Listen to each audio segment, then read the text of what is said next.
Welcome to the B2B Category Creators Podcast, hosted by Guillaume Cabane, founder and CEO of Metadata.io. This podcast is all about sharing the real and sometimes edgy secrets of B2B software creation. On today's episode, we have Dave Gerhardt, CMO at Privy, and Guillaume Cabane, growth advisor for B2B SaaS startups like Gorgeous, G2, and Abstract. Welcome everyone to the Category Creator Podcast. This is the third episode, and I have with me Guillaume Cabane and Dave Gerhardt, and I'm very excited to have you both.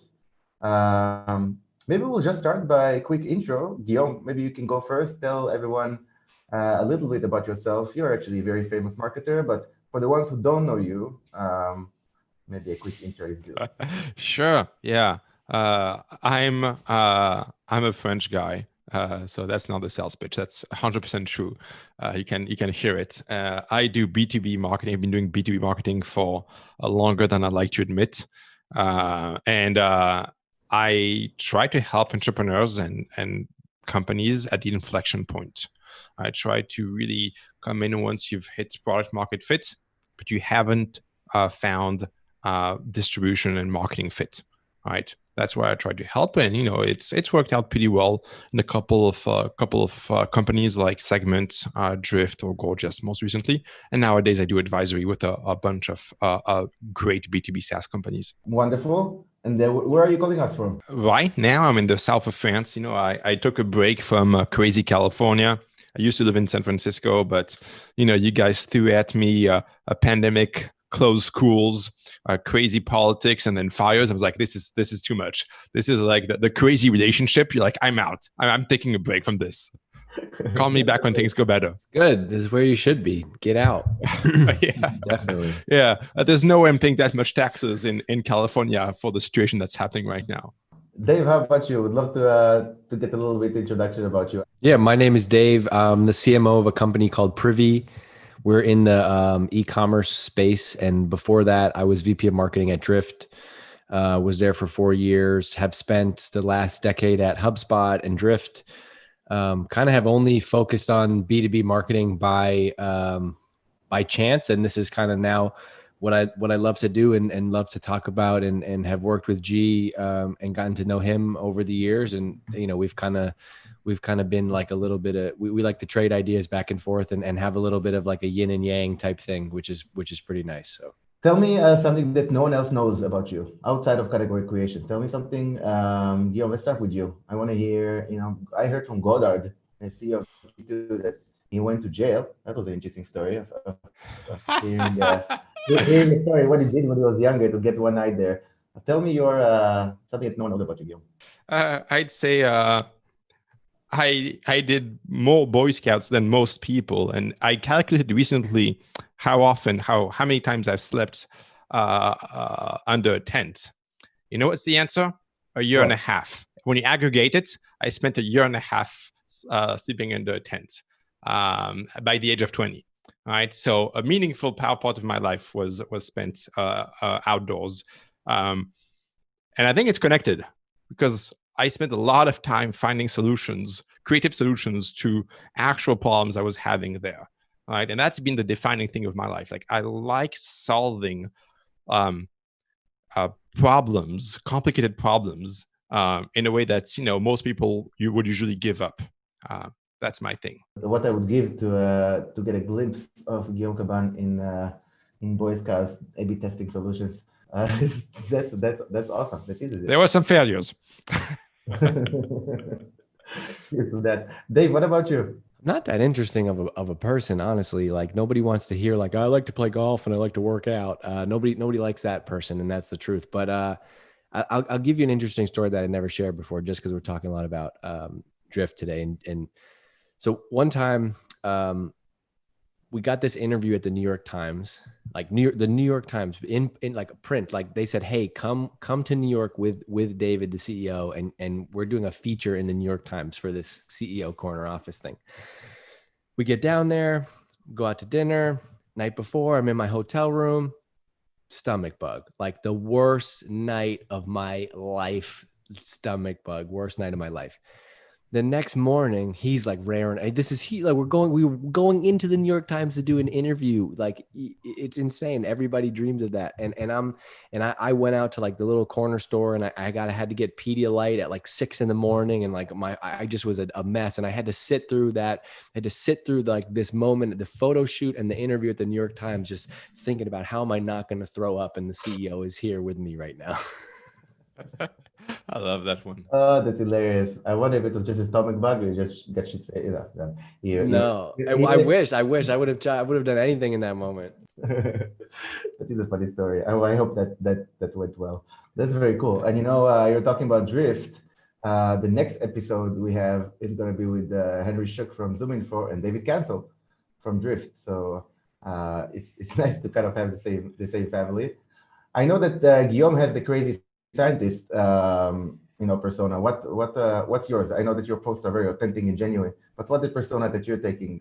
I don't know. The persona, I just am myself. That's my persona. Like, but I think from a marketing perspective, my background is more on the content, brand, product marketing, communications side of things, and so that's kind of that's the angle that I come at it. I think that a lot of B2B companies, actually, let's say this, let's be more aggressive. I think 99% of B2B companies are just terrible at marketing because they have no sense of a brand and no sense of creativity. And those are the two things that I like to talk about the most and kind of like bring back. And I think through some of the work that I've done in my career so far, that's been the big focus, is like winning through creativity and building a brand and really building an audience above everything else. I think that SaaS, is a commodity, and the way that you're going to win is by building an audience. And so before I would even sell any product, I would be focusing on building an audience of people that I could then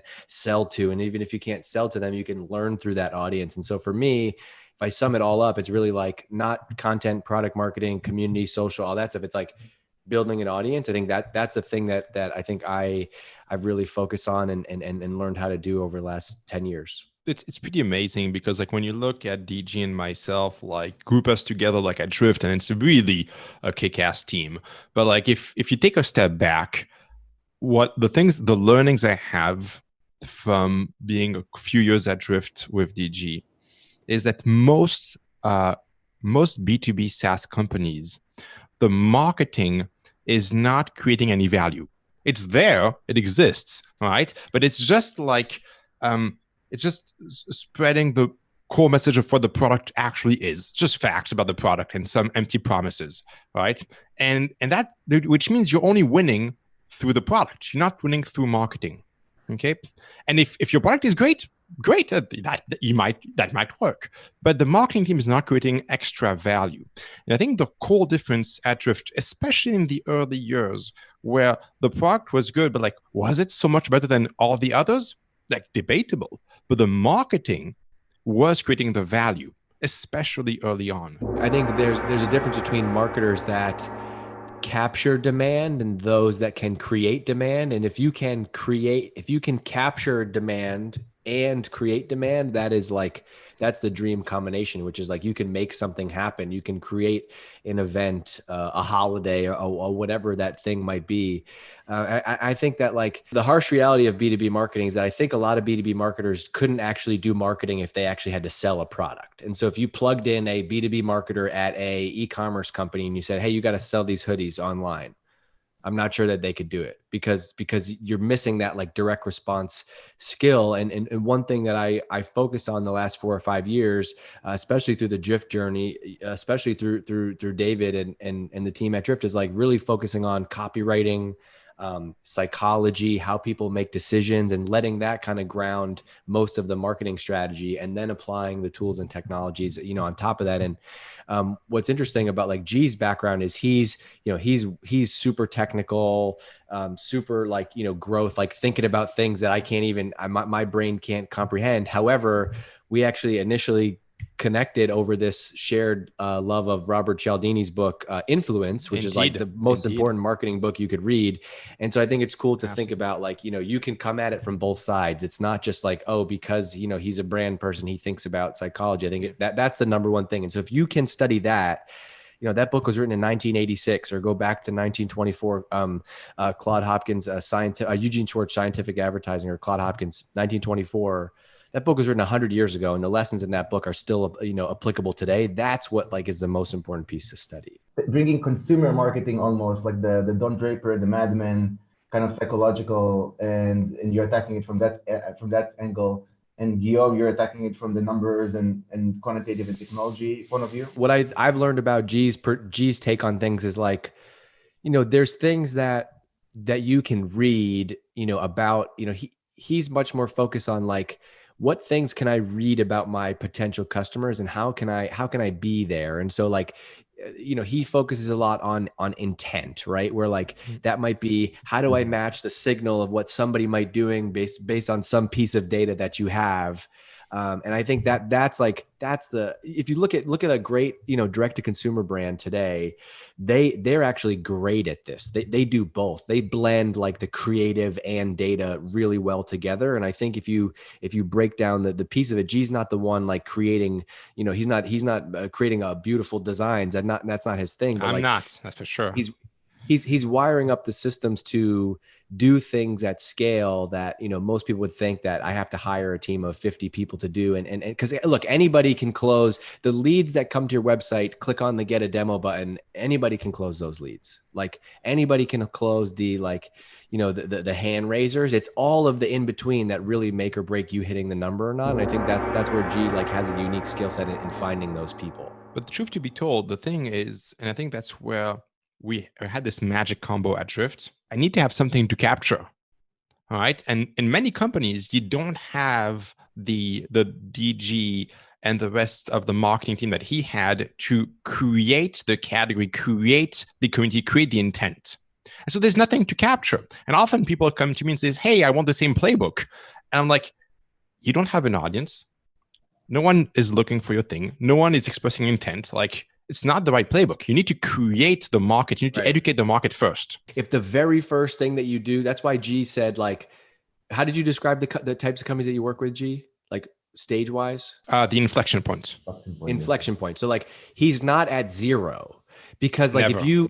because the mistake that I think people make is they over instrument and over implement when you have zero, and it's there's nothing to optimize there. What do you can't, you don't need machine learning to A/B test 1,000 variations on your website when you have 7 people coming to your website. That's not the right stage of that. And so you have to first build an audience, then you can add on that, that absolutely extra fuel. You guys are using the word audience versus community. Tell me, is this just a choice of words, or is it a different thing that you're trying to create? I think of it as, in either case, you could call it audience, you could call it community, you could call it black pen. What it means is, do you have a group of people who you can market to on your terms? Not I'm going to put something on social media and hope people see it. We have a podcast, a blog, and an email list. And I know that when I create something, it makes waves. 5 people reply to my email or 100 people download a podcast. It's something you can build on, where an audience is something you can get a response from. And so if you can't get a meaningful response, then you don't have an audience. Yeah, I want to double down on that. I think that's very important. I started in my career a long time ago at Apple. And I had a great run there. I learned a ton. It's a great company to learn marketing from, obviously, right? But what I learned is that you could argue the products are better. You could argue against. But you're not arguing against the fact that Apple's marketing is the best in their market. It's the best, right? And they create the value there. And when I left Apple, I thought that was a fluke, that no other company could build that quality of marketing and that sense of belonging, that community on their products, that people would buy the Apple products without even thinking about it. And when I joined Drift, there's something that I realized. People were signing up, people were reaching out to our sales without really knowing what the product did, right? But there was such a strong community that the people wanted to be part of the movement. Wherever we were going, they had conviction, maybe even faith, that it was the right direction. And so eventually then the salespeople were explaining to them how the product could help, but the direction was bigger than the product itself. I actually think of it a lot about outbound. And, I think somebody, maybe it was like interviewing I think I did like some sales podcast, and they were like, how do you articulate the value of marketing? And I was like, have you ever tried outbound sales? and is it any fun? And so like, does it work? It does work, right? But is it better to go knock on doors and say, hello, my name is Dave. I'm from this company and I'm trying to sell you this thing, and try to get your pitch in like every cold email or cold outreach, right? Versus like, hey, we did this really cool interview with a CFO that you might like, because you're also a CFO. Why don't you go just check that out? No ask. Now you're listening to my podcast, right? Now it's been 8 weeks. Now you're interested. Now you've told 2 friends. Now you might happen to get a message from one of our salespeople. Oh yeah, I know you. I listen to the podcast, right? Think about how much different each of those conversations can be now. And if we're talking of outbound, I want to give some actual useful examples. And one of the things that I try to explain is that I try to have outbound campaigns which always bring information, value to the recipient, and as little as possible talk about my product. I'll give you an example. I'm working with a company called Gorgeous right now, which is exactly in the same space as DG with Privy, right? E-commerce, we sell to Shopify merchants. I do outbound. Of course, I do outbound. One example of a campaign that I do, we monitor for UPS and FedEx service interruptions throughout the US. We have a database with all of the e-commerce warehouses where they're located. And when there is a service interruption, which is going to delay packages, we know the e-commerce merchants are going to be impacted. We reach out to the VP of Success and we tell them, hey, DG, your packages are going to be delivered late. Are you ready for the influx of tickets? And that's it. And you know what they answer? Thank you. I was not aware. No one has ever complained about that campaign because there's information, there's value. It's beautiful. That's a beautiful campaign. Not surprised you build those sophisticated campaigns. Everybody that's listening is like, how do I do that? How do I do that campaign? Is that Zapier? Is that a Zapier thing? Like, what do you do? If you go back in time and you try to think about that one moment that was complete colossal failure, #fail in trying to create that unique, genuine content to your audience. Can you tell us about that moment? This is going to come off the wrong way, but I don't have an example. And the reason why I don't have an example is because I use social media and other ways to test content ideas. And that doesn't mean that it's never going to flop.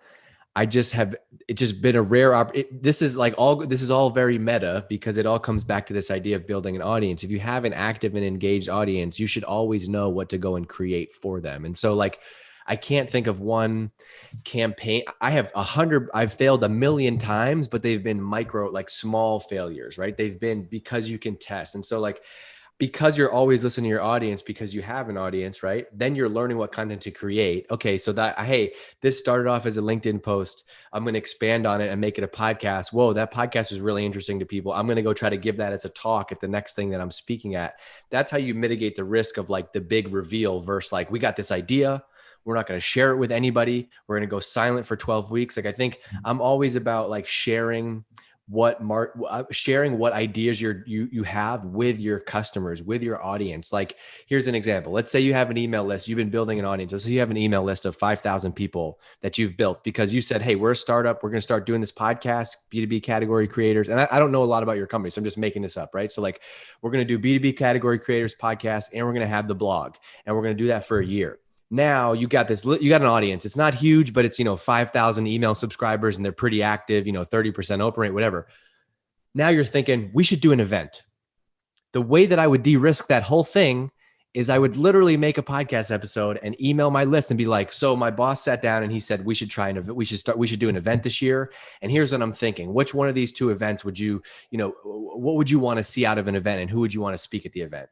And so before spending $1 on this event, now I've tested the concept, right? I've gotten ideas for speakers. And I think like just that type of thinking with content helps you do things. And then, by the way, when you do decide to go do that event, I already now have 250 people who have raised their hand that said, hey, Dave, if you did an event, I'd be there to buy tickets. So now I'm presenting the CFO and I'm saying, here's the budget I need for this. And by the way, I kind of already have $10,000 in ticket sales committed because I know the audience is interested in this, and I can feel really good about going bigger. That, like in one story, is how I think about content and marketing in general. that's exactly what our software does. It does experimentation for B2B marketers to do something similar.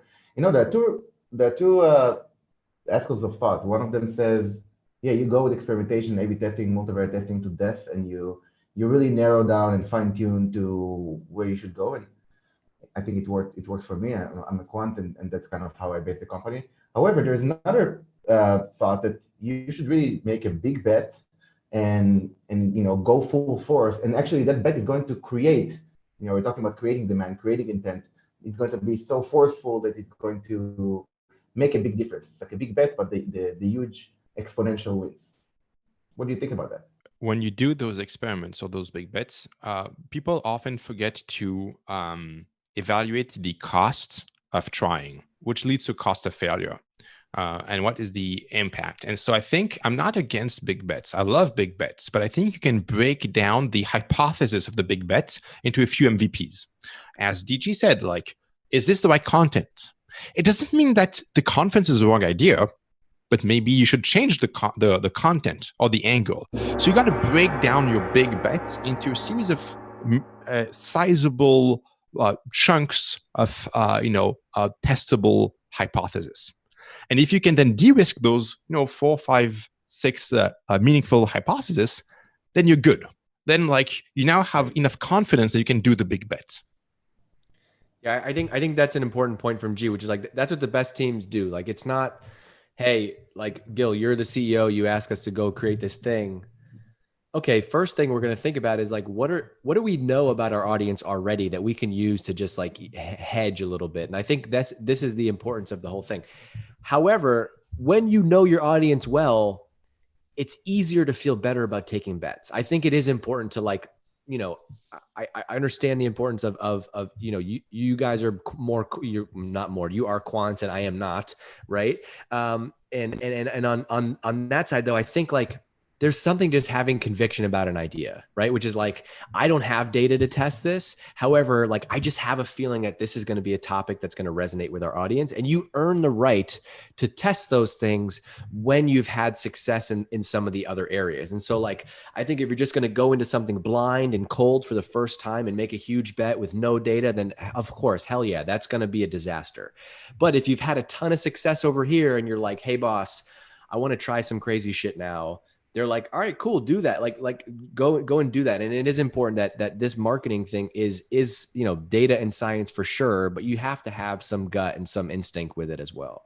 I was the PM and marketing leader for an InfoSec product back in early 2010, 11, right? And it's a complicated product. I'm a marketer. I didn't understand the product. So I was like, cool, leadership hired me for this. I'm going to make a big splash. I'm going to launch it. I'm going to build. I went 1 year down the hole to launch the thing. And I launched it. And you know what? I had hundreds of CIOs and CISOs sign up for the thing, right? And during that year, the engineers were telling me, gee, the product's not going to work. There's some technical reasons it's not going to work. Whatever, right? Leadership hired me for this. They say it's fine. It's going to be fine, right? You know what? I launched it. Product didn't work. And that was the end of it. The product didn't work. We did not listen to the audience. We did not test the product with alpha customers. This is before lean startup and stuff, right? But and we didn't listen to the people who understand the product. So multiple mistakes were made. And we went a very long time without validating any of those hypotheses. And then, so the interesting story is that you want to know why I'm a technical marketer? That failure is why I'm a technical marketer. Because when that happened, I'd say, okay, fuck it. I'm going to understand the product now. I'm going to talk to the engineers. I'm going to get technical enough that I can understand, is this thing salvageable? Yes or no? And then I'm going to go back to leadership and explain to them what the situation is. And there was no way I was going to do that on an InfoSec product without ramping up my technical abilities a ton. So that's what I did, right? So it served me well. The product still doesn't work. You can look on YouTube for it. You look on the very first video on my name, you'll find it there. But yeah, it's called malware. Yeah, DG, have fun. It's called malware control. Search malware-control. Yeah, have fun. It's video from the early 2010s. Love it. other than content and audience, if you were to go back and think, about the biggest thing that you've done, the biggest, I don't know if it was a campaign or a strategy that you applied that made your company from a tool or a piece of software into a category creator, into defining even what is it that you do and who else is playing in that space. What would that be? I think my favorite way to explain this, I think this is Andy Raskin's, or I've stole it, or who knows, but is basically this idea that your story, your company's story is your strategy. And so what that means is, like, if you think of drift and conversational marketing, right, by creating that category, that is then making a lot of the other decisions easier, right? Okay, will we have forms on our website? No. Will we do gated content? No. Can we build this type of feature in our product? No, we can't, because that's too closely related to this other thing, that we're trying to replace. And so I think like that sets the guardrails for when you have a really strong company story, strategic narrative. I love that term, a strategic narrative. That's more than messaging and positioning. That is like here's why this company exists and here's how we think about things differently. And it's not just marketing messaging. It also guides the product roadmap. It guides what you build, right? It guides what you build. It guides who you partner with, the tools and technology that you use. I think that's the most important decision. And so like, if you go back to any company who has been great at this, whether, you're talking about Drift or HubSpot or Salesforce or Apple, right? It always starts with a very clear vision and the story from the CEO who understands how to tell that story to a market, right? That's where it starts. And so like, it's going to be impossible to do this if you're in marketing and you're like, I just can't get the CEO to care about marketing. Well, like, you're not going to go build a category in this space. Then it's got to start at the top. Fascinating. Guillaume? There's been a lot of moments in my life where I think we were able to change the direction and start building the category. I think my particular appetite is in using the product in a different way to differentiate. Obviously I've always been a big fan of this Think Different campaign from Apple, but I believe it holds a lot more meaning than most people think. All right. Here's what I think. If you're a marketer and you use the same tools and technologies and the same channels as your competitors, how are you going to win? If your strategy is, I'm going to send emails using Marketo, I'm going to do ads on Facebook, how are you going to win? If you're winning only through the message, that's hard. Then you need someone like DG. You need like the top 0.1% of marketers who can craft a message. And even then, it's not just about the message, because he has the whole community before. All right. There's a few people who can do the whole shebang just on the message. And so my opinion of that, the shifting moments, whether it's at Drift, at Segment, or elsewhere, it's how I can explain that this product can be used in a different way to create different outcomes, right? Completely different, to shift the narrative. As when we talk of strategic narrative, it's shifting the mindset. We're not competing. Look, for example, at Drift, we're not competing with Intercom. It's a different use case. All right. It might be the same underlying technology. Sure, you're sending messages from point A to point B, from customer to like sales rep, but it's a completely different use case. And that changes the entire perception of the product and the market. So when you would talk to customers at Drift, and would they ask you, how are you different than Intercom? I show them that how to think differently. Okay, I'll give you an example. Like before I was hired at Drift, I went to Boston and did a keynote, and as a customer, and I explained how I was using Drift. I remember that one example that I gave, the stuff that I was doing at Segment. I was using Drift so that I could offer coffees to the right kind of people coming on the Segment website. I would use Drift, the live chat, so that my reps could dynamically offer a hot drink delivered to your office in 20 minutes, all right? And everything was automated. Right? Now, was it a huge campaign in terms of volume? No. Was it super meaningful in terms of revenue? No, honestly. Was it amazing? Absolutely, it was amazing. Were people wowed by it? Absolutely. Because it opens your eyes on what's possible. You're saying, I created something so that I educated them and they didn't compare me to Intercom. That's great, but I do. Like Drift, I use Drift. I'm a very happy customer of Drift. I did compare it to Intercom, and I wonder, did you really get to a place where you'd hop on calls and people will not ask you, like, who is your competition or how are you different than Drift? That was not the standard, because I know that that's what companies.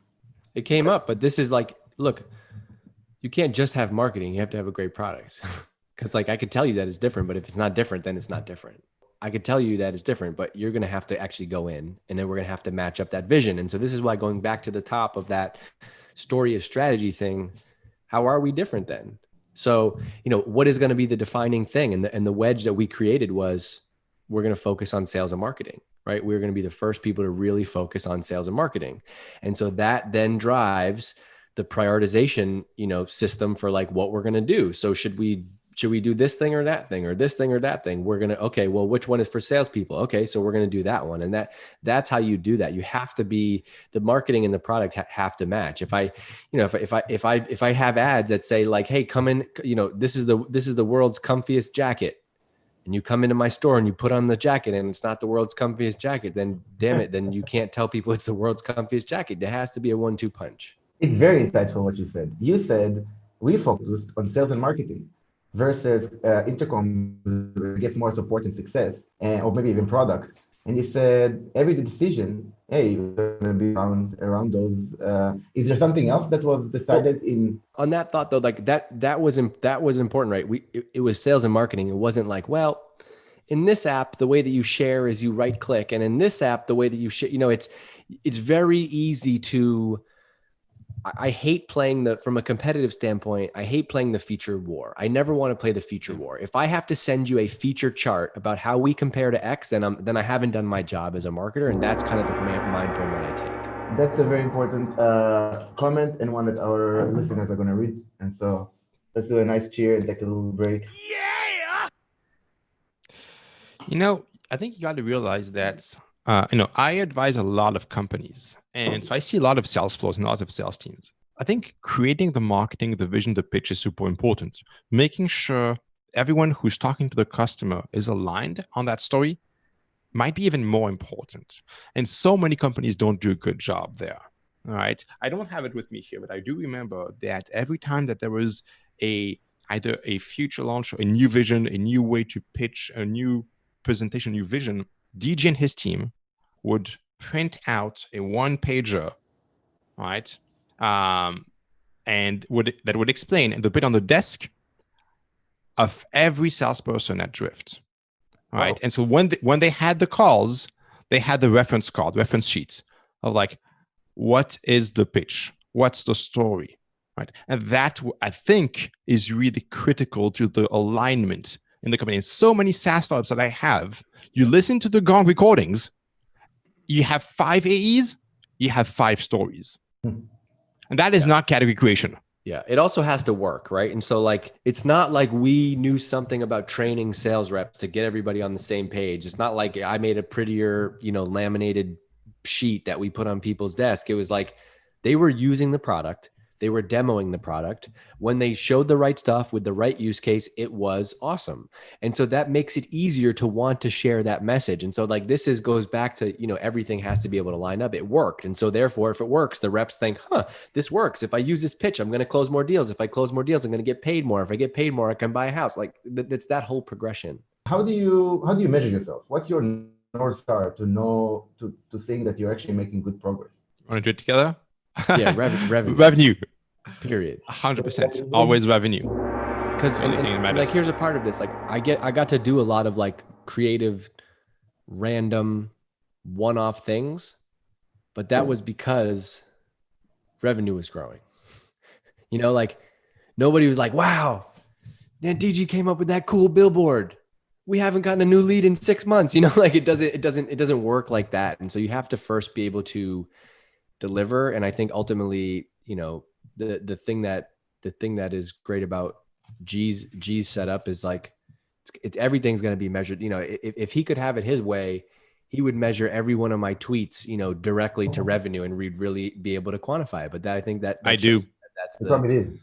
It's in his secret spreadsheet somewhere.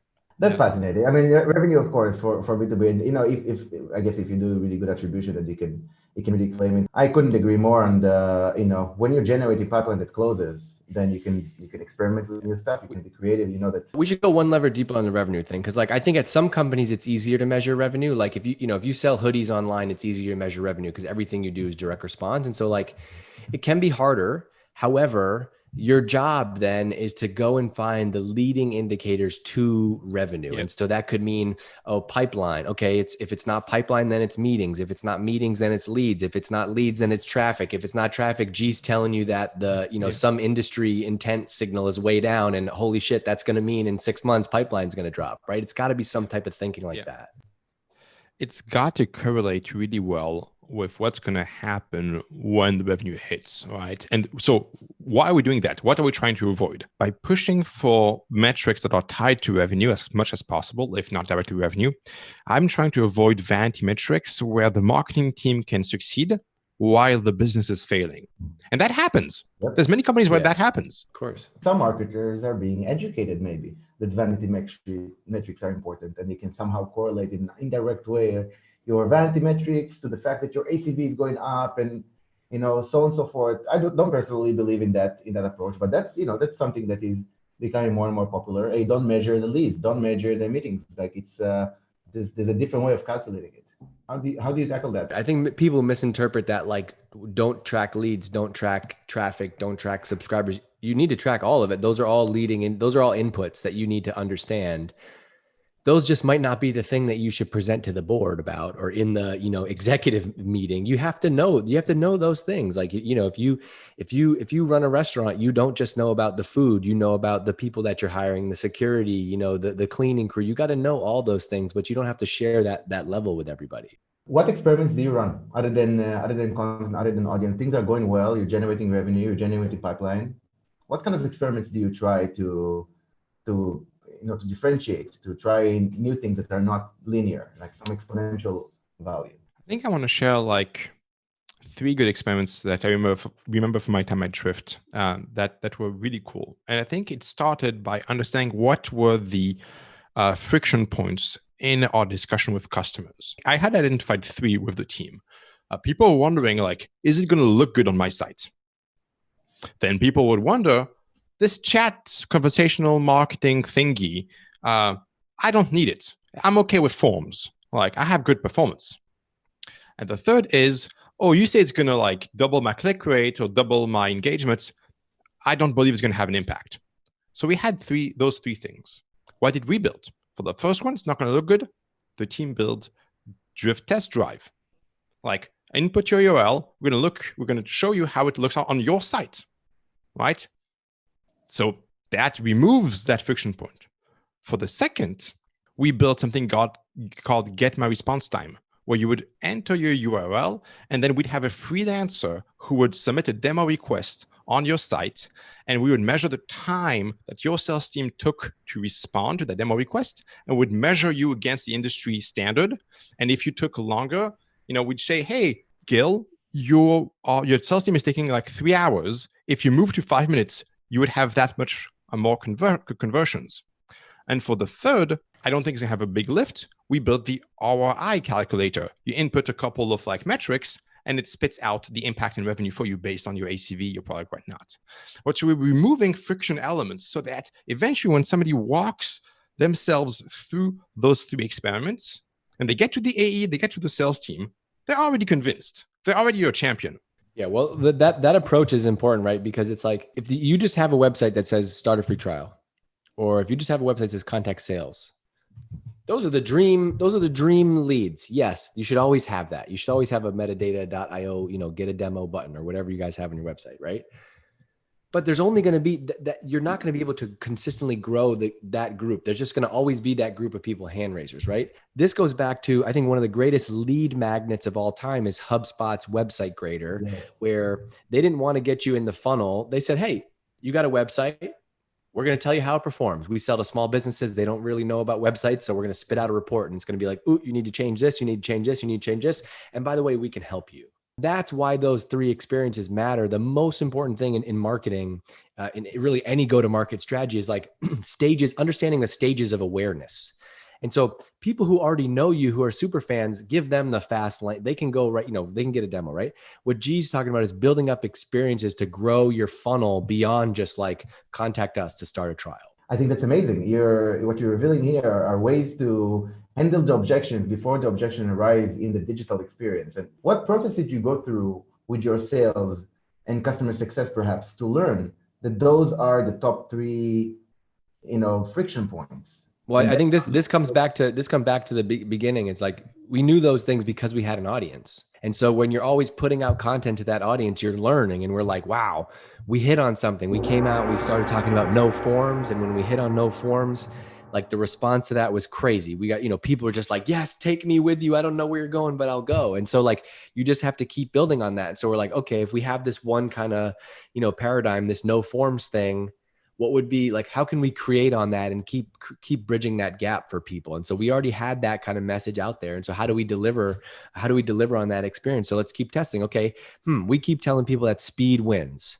All right. They don't believe it though, because nobody likes to be sold to. Nobody likes to be marketed. So how could we show them that? What if we measured the performance of their speed? Okay, how could we do that? And then you keep going down that path. That's like, this is the holy grail to me of like creativity and the growth, wizardry stuff. That's where this comes together. Do you find yourself joining sales calls, joining SDR qualification calls, looking at the playbooks, like looking at the actual chat, between the prospect and the chatbot? Do you look at things like that from more of the sales perspective, or do you usually focus mostly on the customer journey stages that are within the marketing? I used to. Now we have call recordings. And so I generally ask my sales team to select sales calls that they have had, which they think are specifically useful. And I'll go through those. Absolutely. Like, listen to your customer. Yeah, I'll give you an example. So I haven't been on a live sales call in a year, and don't need to, because I joined Privy, new company last year, and I really needed to get up to speed on the company, the product. And so what I did is when we got Gong, I have the Gong app on my phone, and I put the Gong app on my home screen on my phone. And for 2 weeks, I said every time that I would be listening to music or podcasts, I'm going to put on the Gong app and I'm going to listen to customer calls. And like the beauty about that, it was a dead sprint for 2 weeks. I probably listened to 50 calls in the course of 2 weeks while I'm doing stuff. And what you start to learn, so A, I don't have to be on sales calls, but B, what you start to learn is that it's just like anything. The 80-20 rule applies. It's the same 3 or 4 or 5 concepts and questions that keep coming up. And so like you can go really deep, learn the market, and then do what G did, which is like then tap into a couple of really good reps inside your company or people who are really plugged in and say, hey, CS team, find one person on the CS team who you have a relationship with or whoever, and say like, hey, every now and then, can you send me a call? And then you just have a library and just kind of make it part of like your keep up. Oh, I haven't listened to calls in a month. Shoot, I got to block off a couple hours, and like I got to get back to this habit that I have. I think that's very insightful, and more than that, it's very actionable. I think marketers and CEOs can take the time and actually go through some of these things that you just mentioned.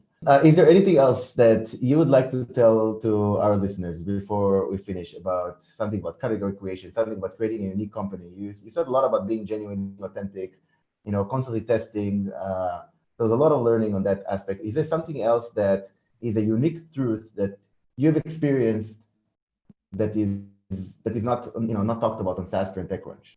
I'd say on my end, I found that most of the success I've been able to reproduce in the past couple of years has been by understanding who's in my market, and who's buying right now, and then focusing my marketing efforts, budget, content to that small portion of the market who is likely to be buying.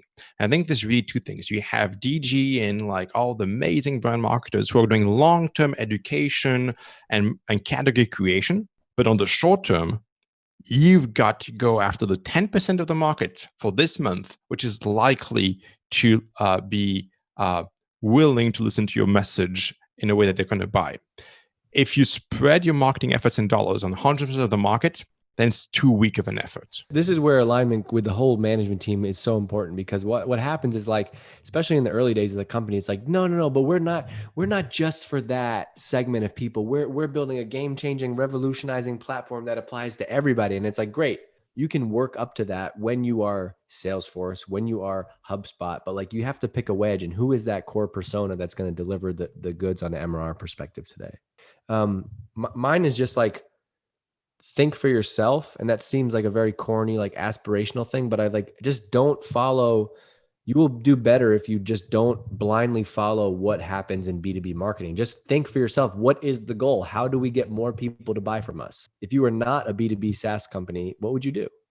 And I'm obsessed with like studying people and consumers and popular culture and seeing how those things make people make decisions, and then figuring out how I can adapt the B2B version of it as opposed to going the other way. And like the last thing on that is just like, also just know that almost everything has been done ever. And so the most important thing you can do is find one or two role models that you can study, whether it could even be competitors. How have they done it? What have they learned? And then what can you learn from that? And what is your unique take on that? Like so much of marketing and being successful is being curious and pattern matching what has already been done out there. Gentlemen, thank you very much for sharing your lessons learned from category creations, and really enjoyed this episode. And thank you everyone for listening in. Have a wonderful rest of the weekend, guys. Thanks. See you guys. Thanks, everyone. Bye-bye. Thanks, Gil. Thanks again for joining us. I hope that you enjoyed today's discussion and will tune in again. Find all of the B2B Category Creators episodes at Metadata.io. And if you have any feedback, topics, or would like to be a guest on the show, please reach out.